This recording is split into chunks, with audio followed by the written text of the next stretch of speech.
my friends come out when they got the money off the redress board. They learned were alcoholics as it was from coming out of those places. Their heads were melted, and when they got the money, it killed them. Yeah. It killed them. Some of them went on to taking drugs, and it killed them.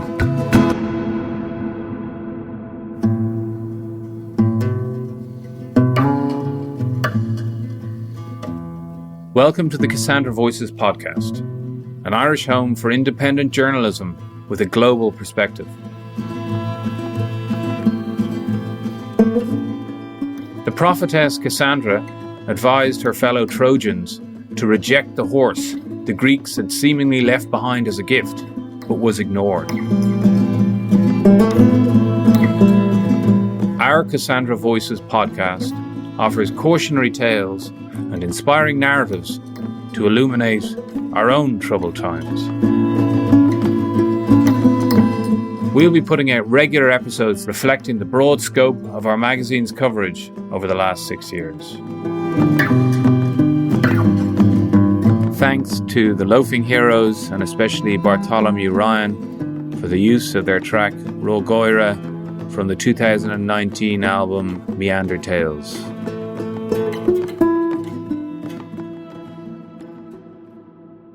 Terry Fagan, thank you for appearing on Cassandra Voices. Terry, where were you born? Well, thank you for having me here, Luke.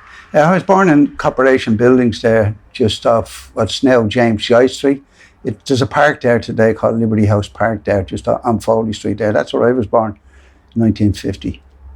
And, it was a big, massive structure, steel. Actually, it was something like a prison. It was opened in 1906, and it was basically when they were opened, they were luxury apartments. And the reason why they were luxury apartments, they had running water and toilets inside them, and that was to kind of change the nature of the Monto area. They were trying to change the people, that's trying to get rid of the prostitution. So they built new social housing there on Foley Street, what was then Montgomery Street, and Corporation Buildings was opened as well alongside with Foley Street. And they changed the name of Montgomery Street to Foley Street after John Henry Foley, famous sculptor. You said they were like luxury apartments. Yeah, they were luxury apartments in a sense. They weren't, when Corporation Buildings was kind of totally different to the ones on Foley Street, which they opened together at the same time, because Foley Street had two rooms.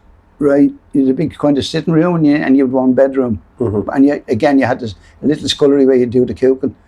Now in Corporation Buildings, there was only one room, and I think it was about say 30 feet by 20 feet, and it could only hold one bed, and there was a little scullery and toilet in it, and that's where we all slept. My mother had 16 children. Now not all of them lived. When she was in the tenements, some of them died in the tenements.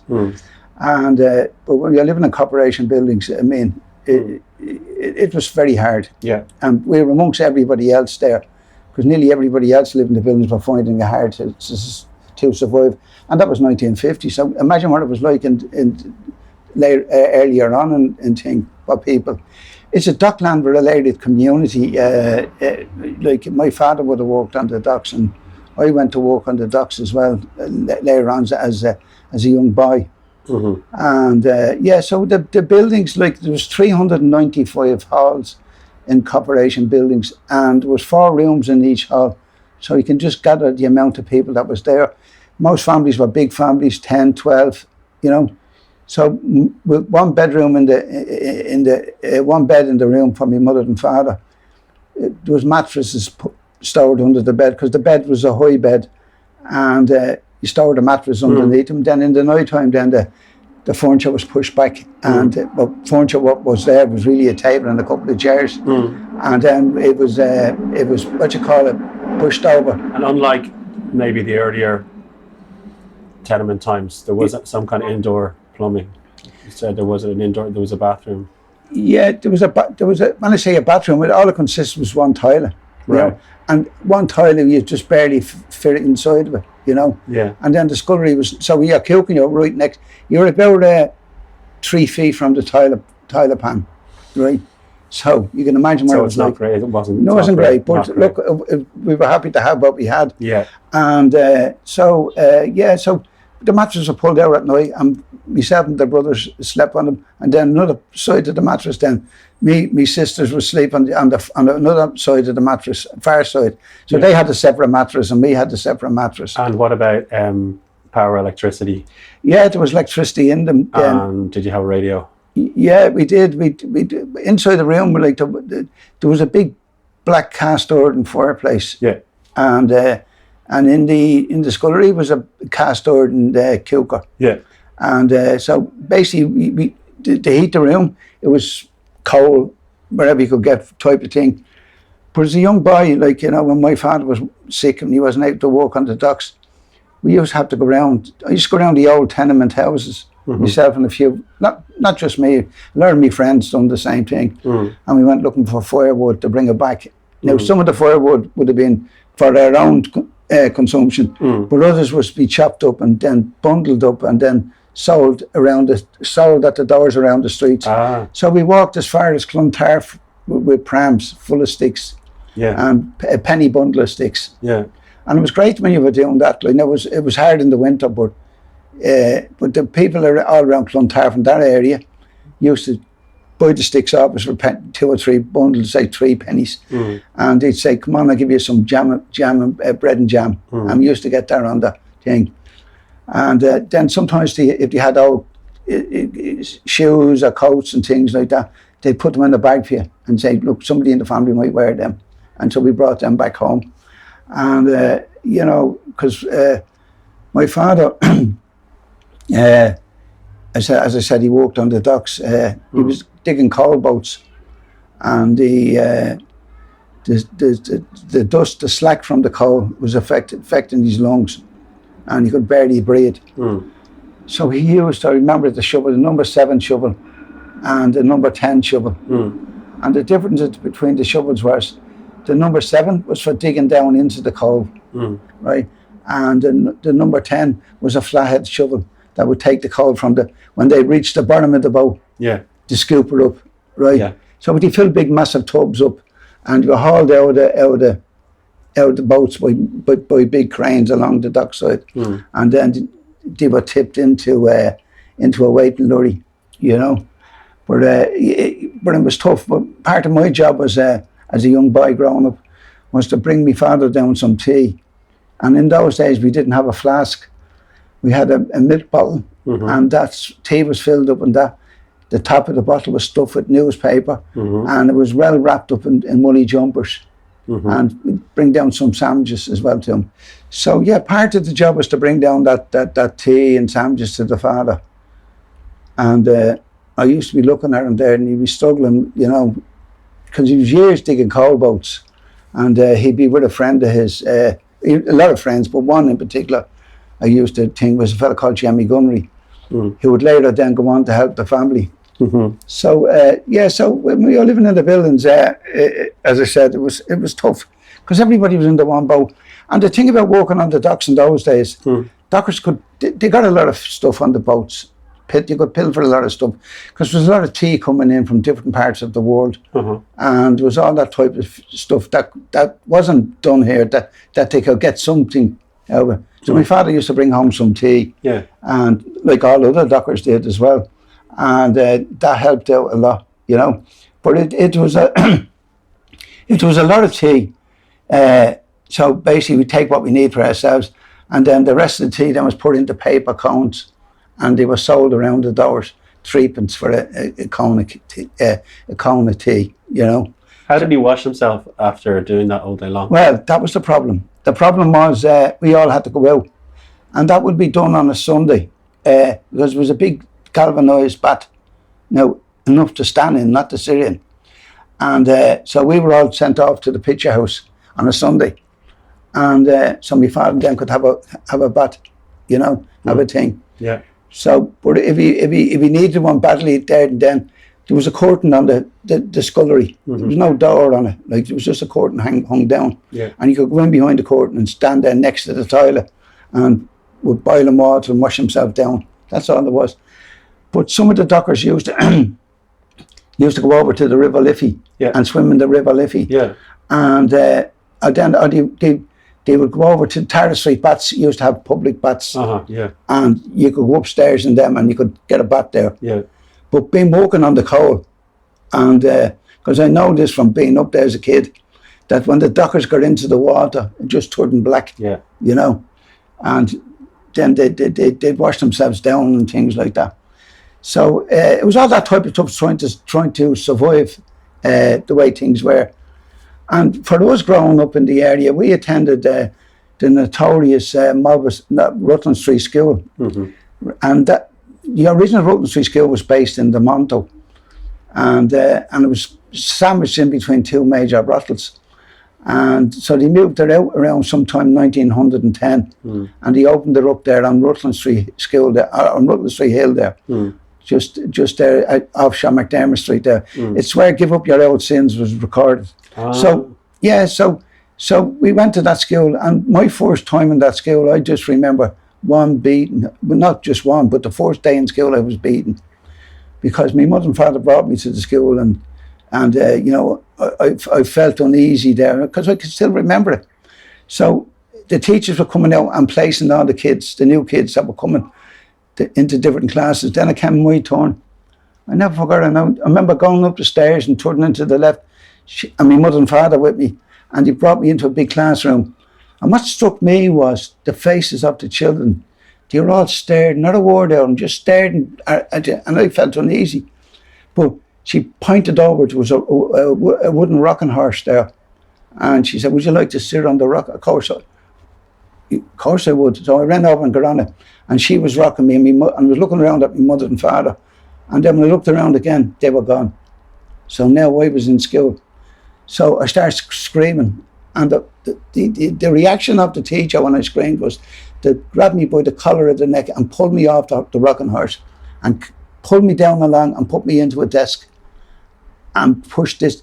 They were known as slates, right? These were things that you rear on, and you used chalk, right? And you had a little wiper to wipe the chalk off. And now they're heavy enough little things. They're about A4 size, and so you write the thing on that, and then you know. But if you done anything wrong in the thing, it was beating time. And my first time, as I said, when I was crying, taking off the rocking horse, she gave me a rap of the ruler across the hands, right? And then she I don't know where the bamboo cane came out of. I got that across the legs. Now I was only starting school, so anyway, because I remember when school was over, I think it was around 3:00, and my mother and father came up to collect me, and I was rolling and crying.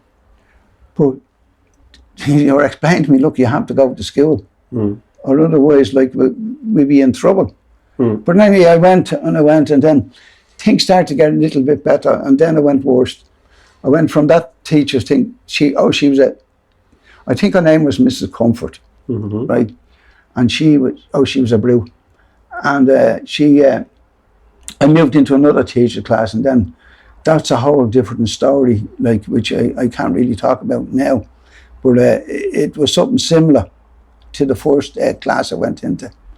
And then as you grow older, you migrated up to the boys, up the stairs in the school. And you went into the lay teachers, the men, and they were vicious, absolutely. So you started with women, moved on to men, and it was almost like this is, and even the women were beating you from the first day.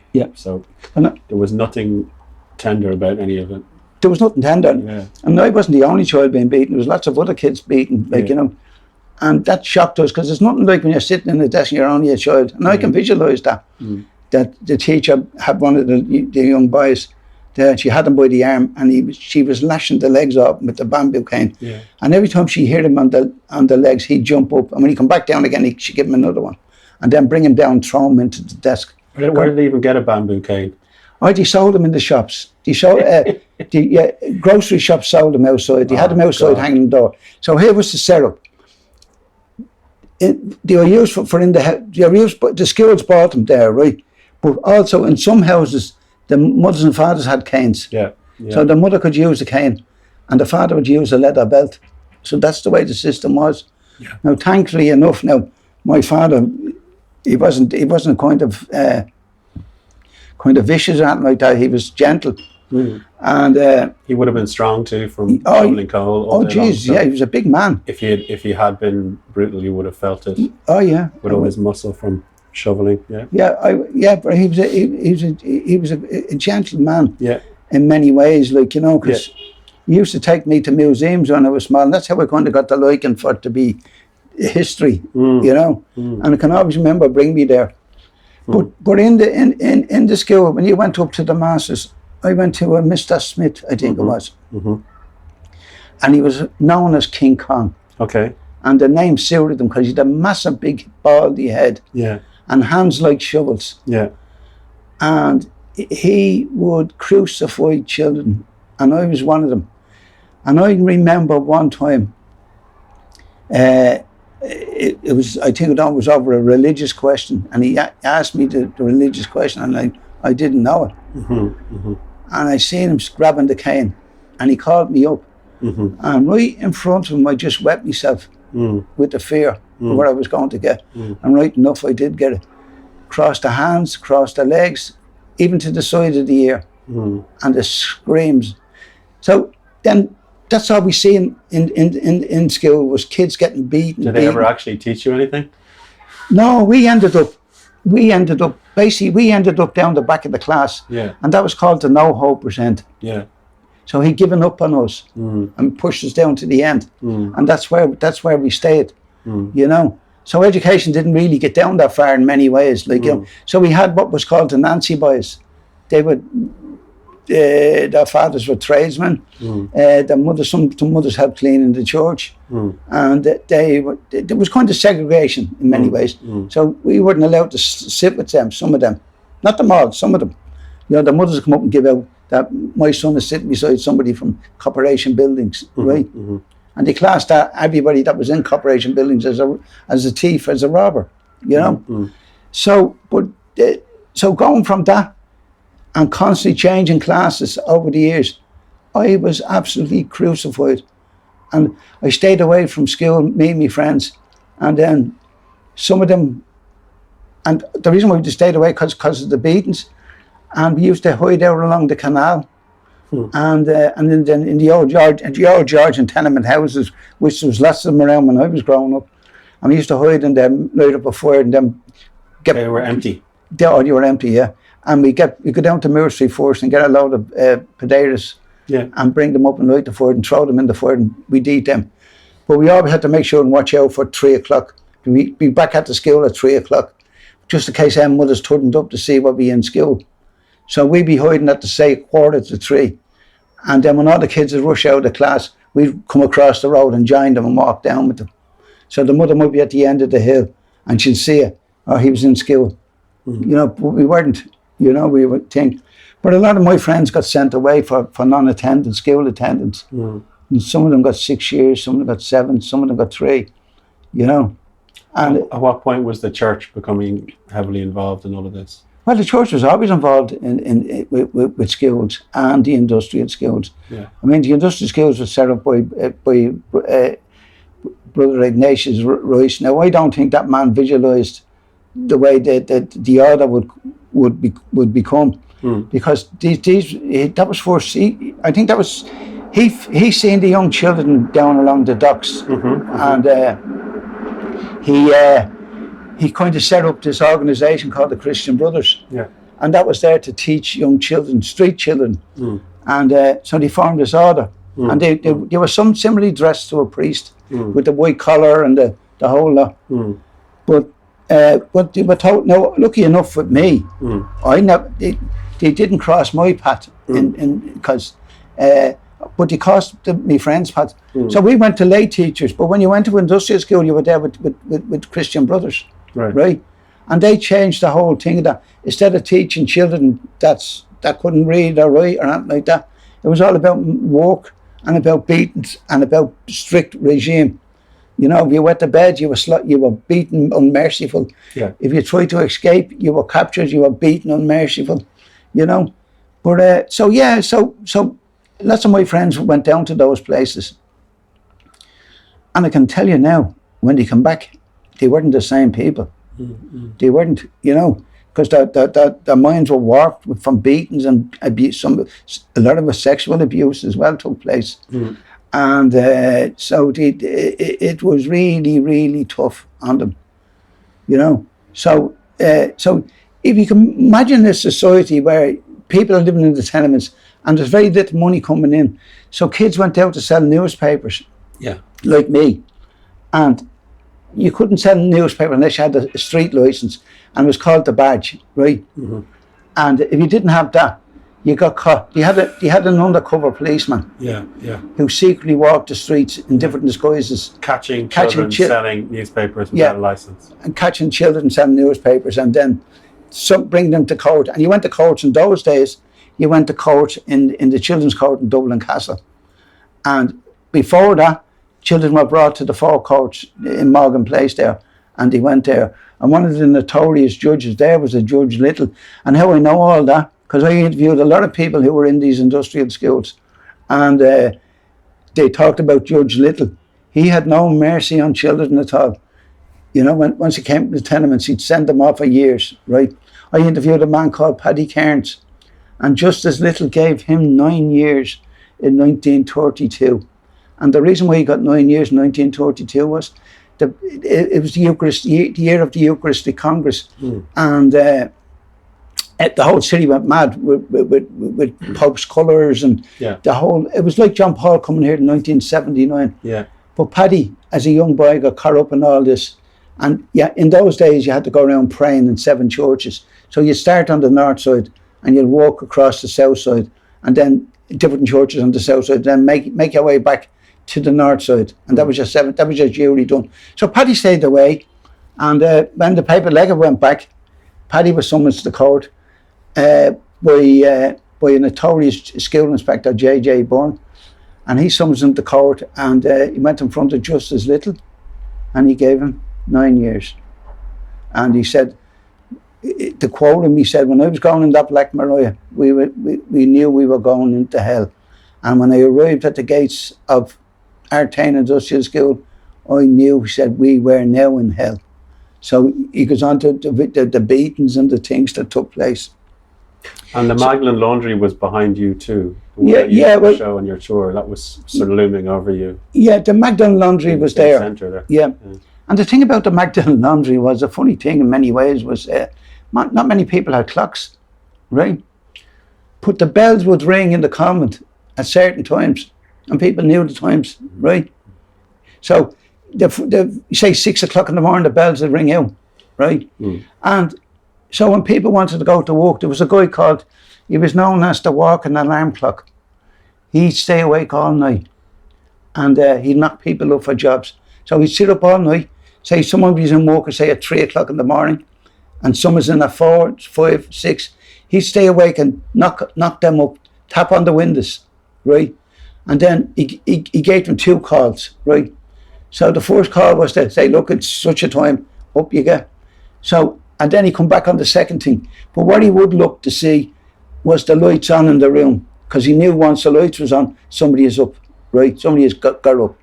But if he didn't see the lights, he'd come back again and bang to get the person up for work. So he was given, I think it was £1 or so a week for doing that. So he made some money doing that. So he's known as the walking alarm clock. What you are listening to has taken time and resources to prepare. It is a collaboration of committed journalists. Please, if you can, share, subscribe, or support this podcast in whatever way you can.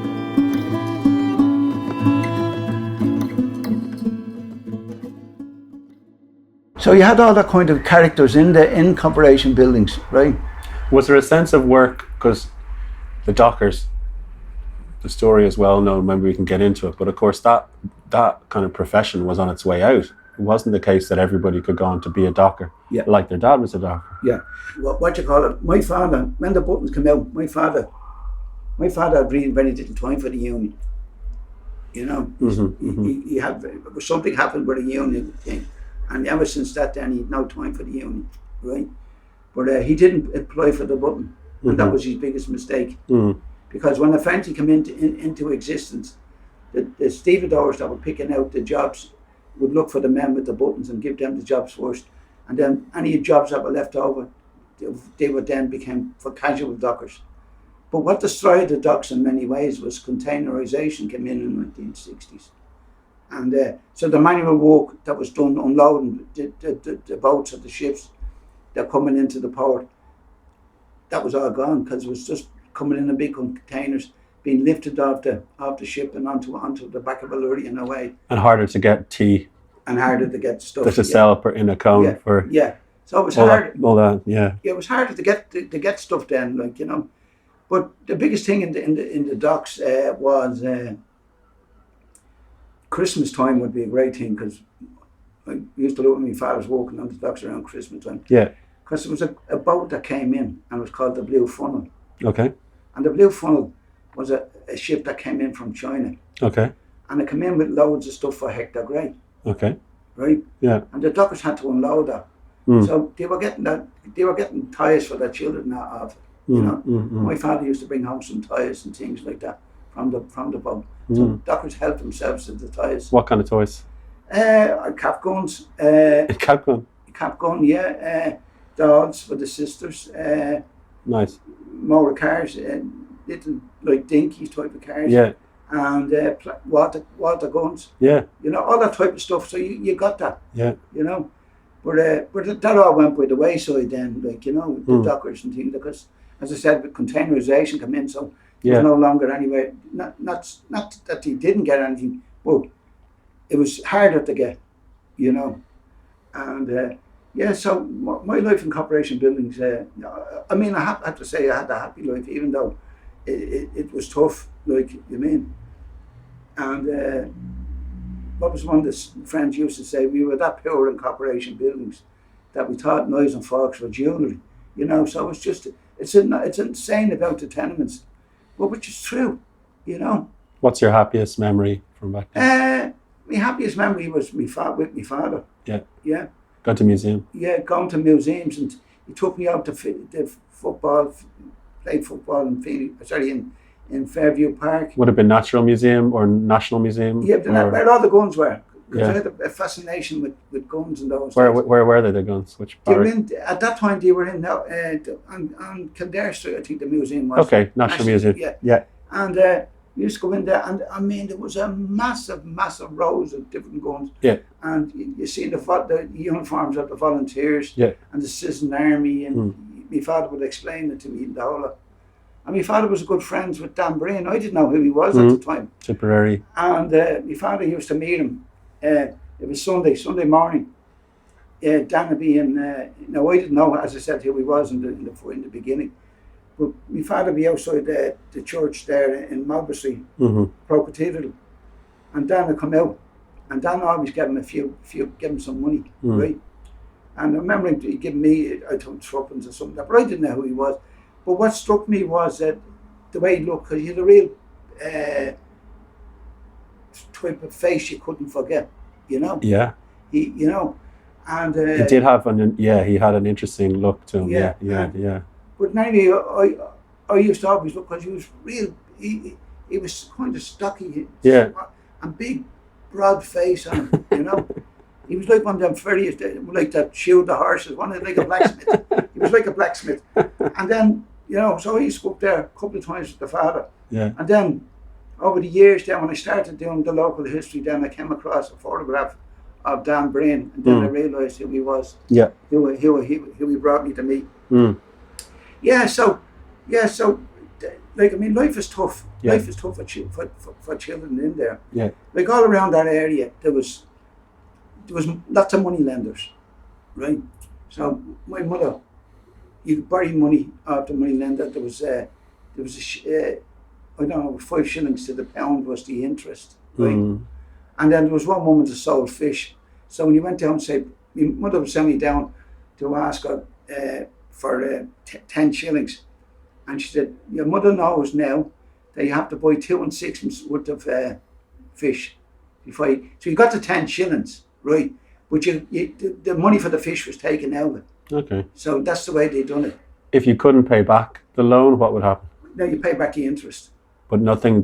No one was coming after you to. Well, later on that would happen. Yeah. Now the money lenders can make a show of you. They scream up to your house you haven't paid. You know. Mm. You know. But they're not going to come and. And some people were in bad circumstances. They Yeah. couldn't even get the interest and things like that. But I know from doing the stuff on the tenements. Yeah. I interviewed, hundreds of people. Yeah. About life in the tenements and things like that. And in the tenements days, they borrow money, and then when they couldn't pay the interest, they do the washing for the money lender. Okay. That would pay the interest. Mm. But no matter how much washing they did, they still owed the money. Yeah. I mean, about 5 years down the road, you're given 5 years worth of interest, but you still owe the money. You can never get away with that debt unless you paid it off. Mm.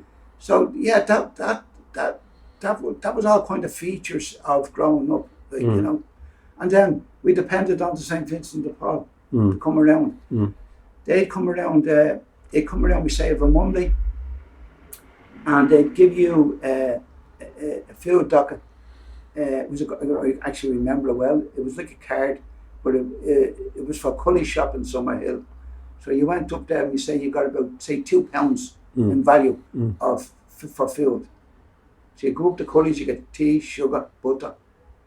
You get some bread and you get milk, the whole lot. And then they give you five tickets for we call the stew house. These were places that were opened up.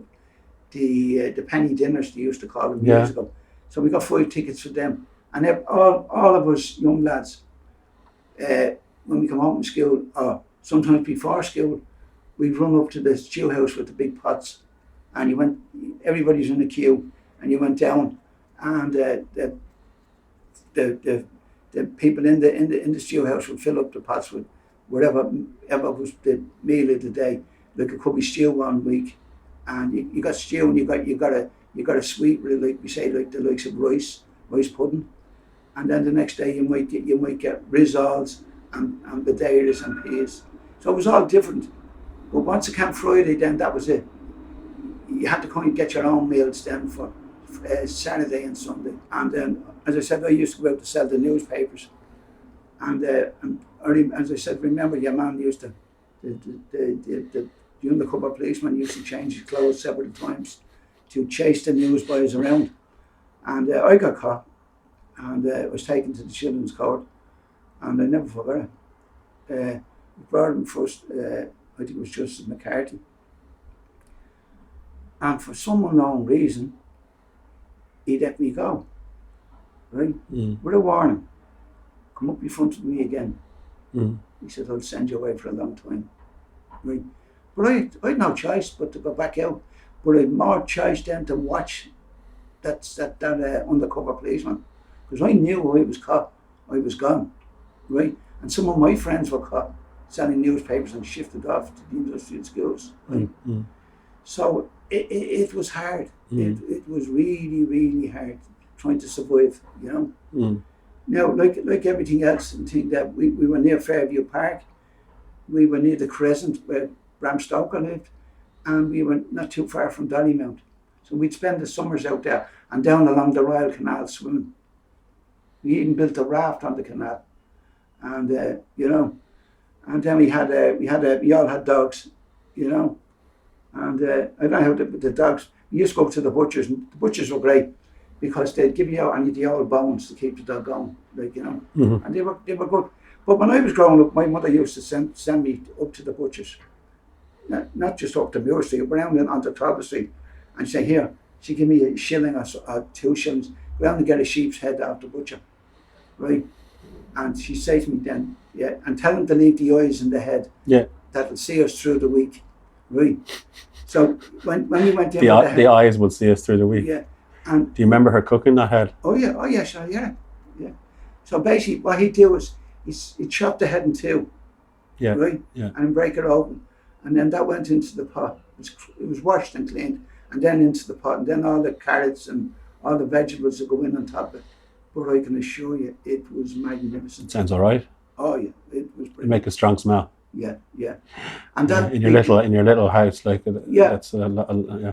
I mean, and the pot that The went little into, cooking area they had, yeah, which that's was the stove was wood, or was it gas? What was no, she cooking it with? was cast iron. Cast iron, but the fuel, No, it was gas. gas. It was Yeah, little gas sorry, range. Yeah. And the pot was big. Yeah. It was a massive big pot. Mm. So when you put the sheep's head into it, you had enough to keep it over. You get 2-3 days probably out of it.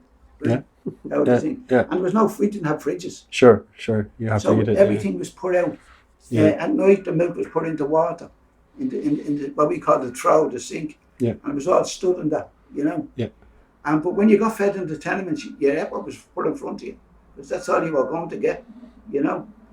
Like you grew up in the morning time, you no such thing as Rice Krispies or cornflakes or anything like that. We got bread and tea. Yeah. You know. Yeah. And that was why you went to school.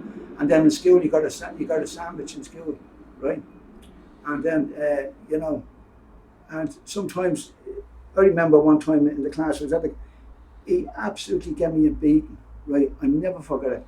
Got me 2 hands were swollen up, really like a balloon.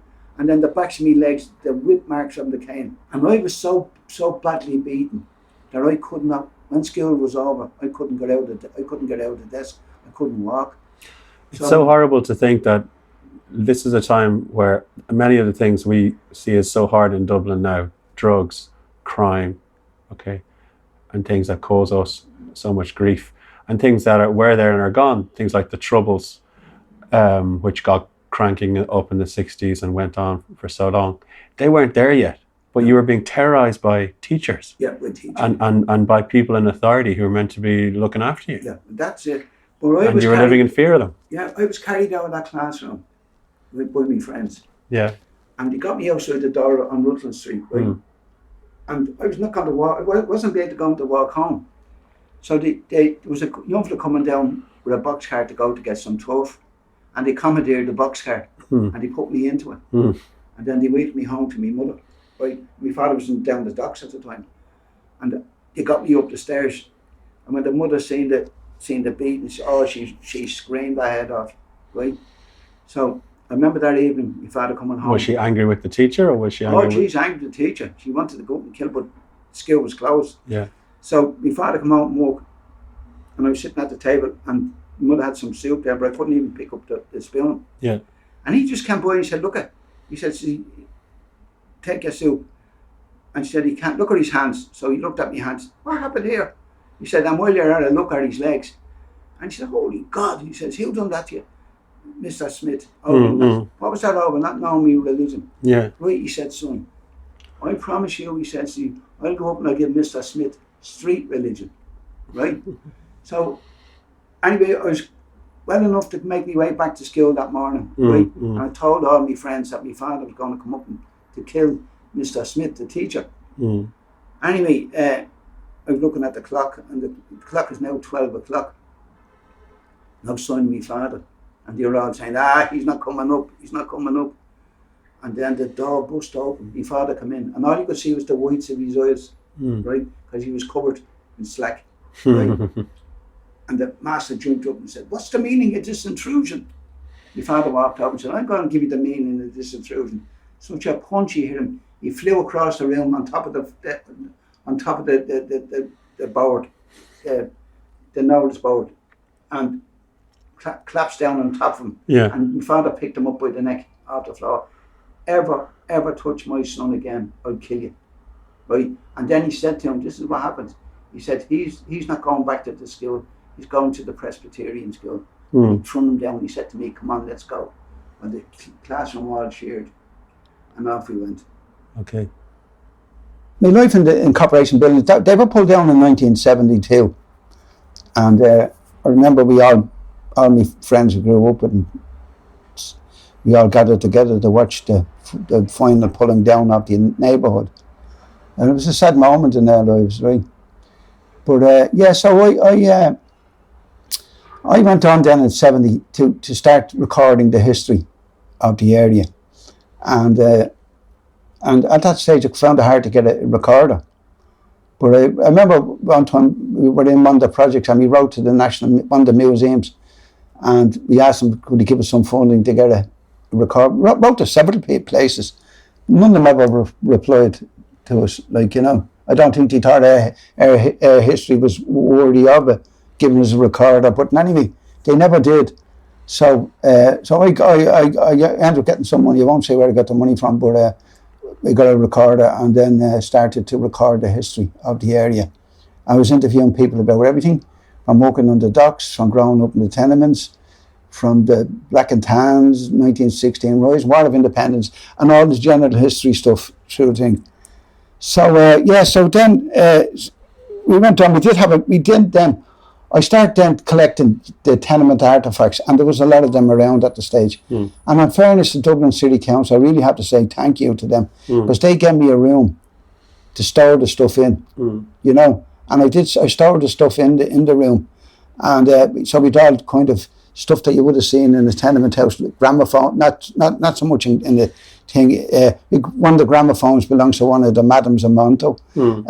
We all types of little ornaments that the grandmothers would have left to the family, and all the stuff you would see in the tenement house. No guns.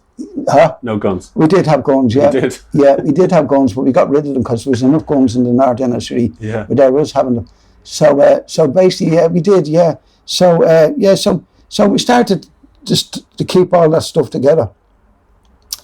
And I remember then the Kenny was going around and with Pascal O'Donoghue. And he came in to see himself with Christy Burke and that.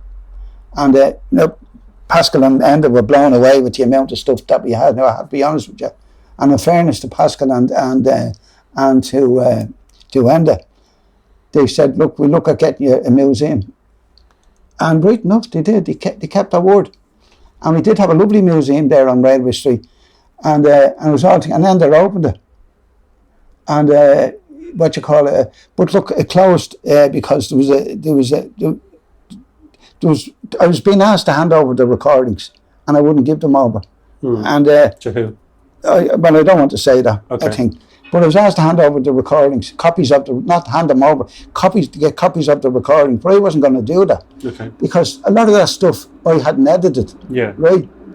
And and the pretense I was getting was that we can get the recordings cleaned up. Yeah. But my answer to that was, I studied sound.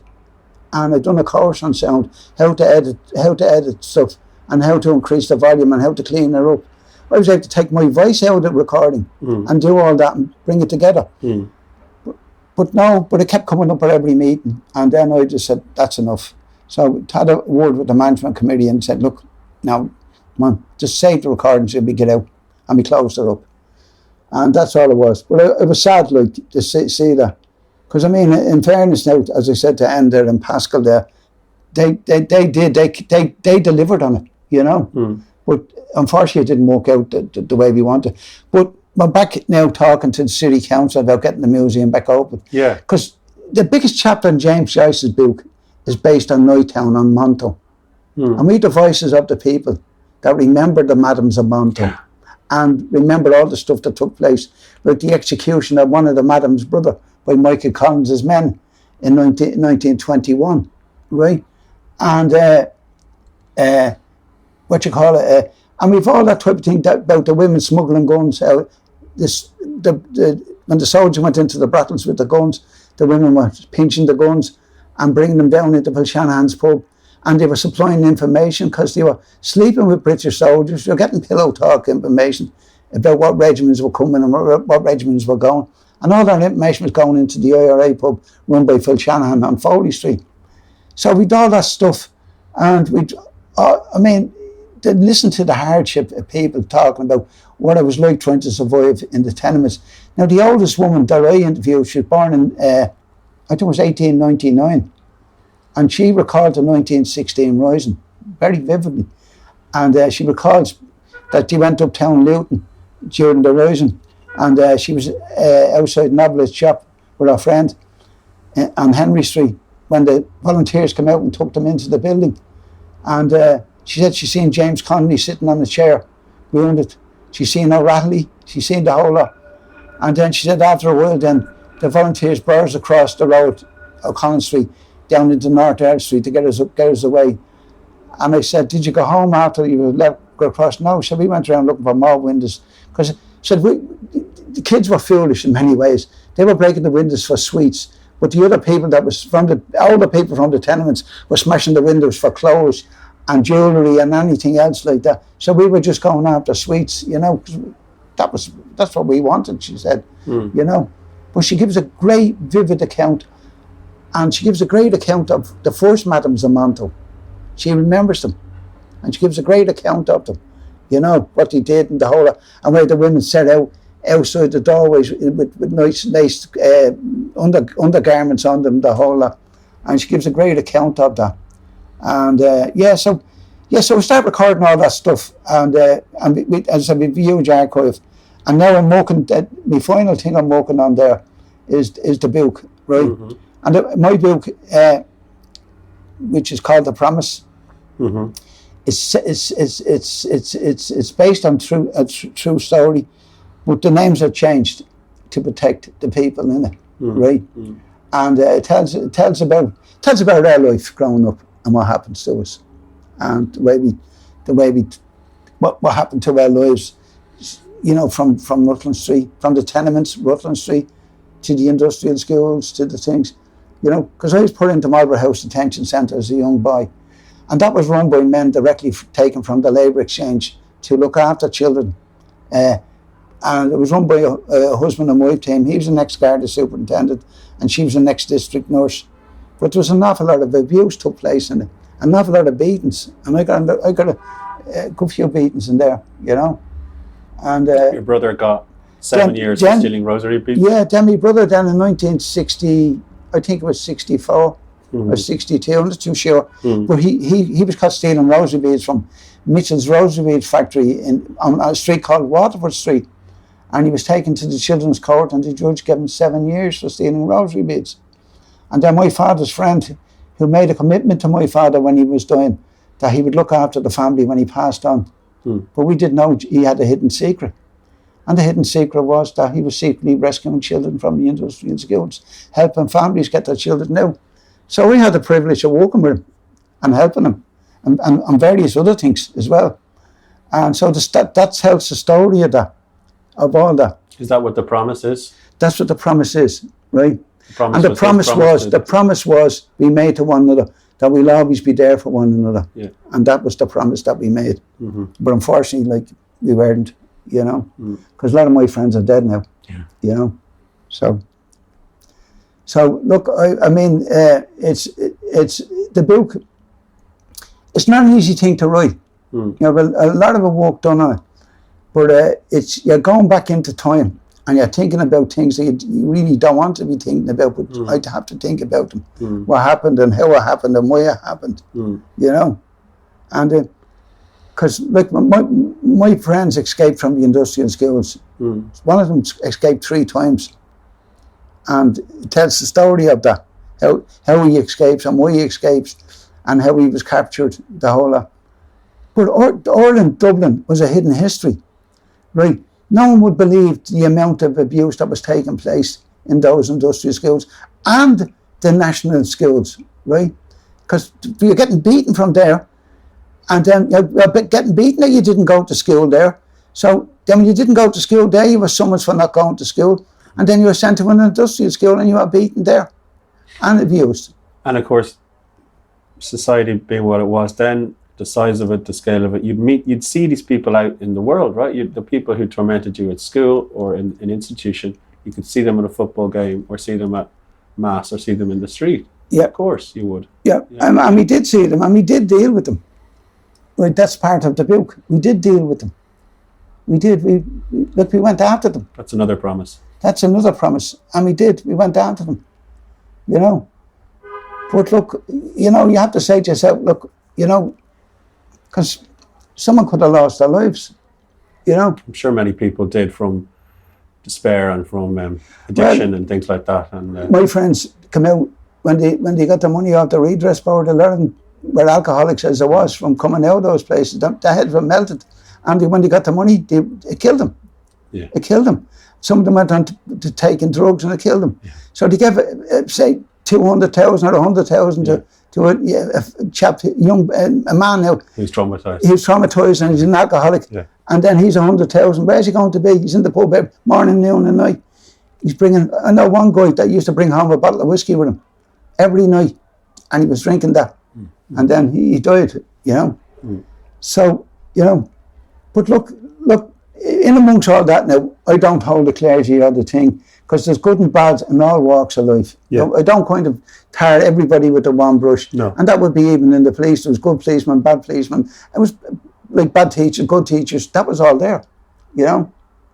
So, so I'm writing the book, and hopefully at some stage I'll have it finished. And the museum will be open again. And the museum will be open again, and I'm hoping to get that opened, because the walking tours are going fantastic. Yeah. We do the walking tours every Saturday at 2:00. Yeah. And we take you around, and we play some of the voices of the people on the tour. Now, they're not long drawn stories. They're about 2 or 3 minutes long. Yeah. So people wouldn't get bored of listening to them. And hopefully people can listen to more of your archives and your recordings, all the work that you collected. And well, the museum will be opened there for people that want to do research work.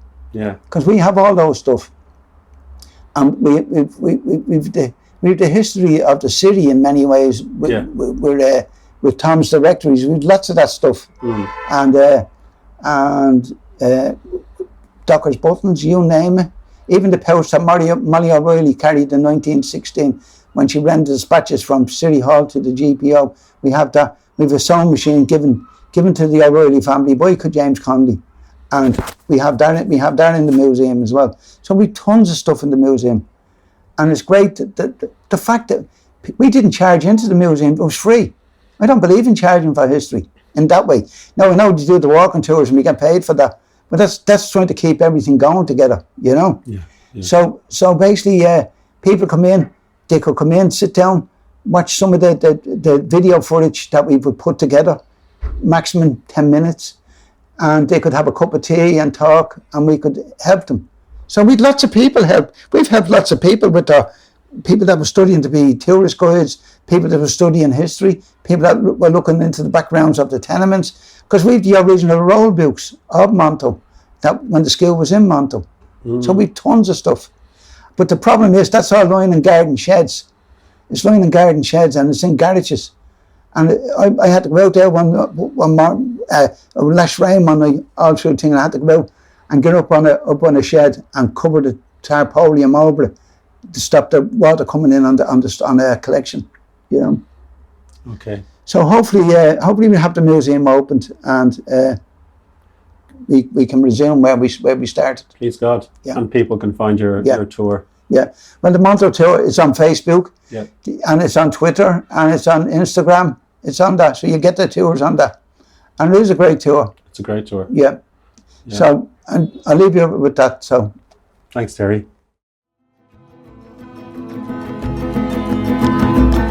Thank you for listening to our podcast. Cassandra Voices is a multimedia project that seeks to highlight independent voices and inspire original thinking with stories from Ireland and around the world.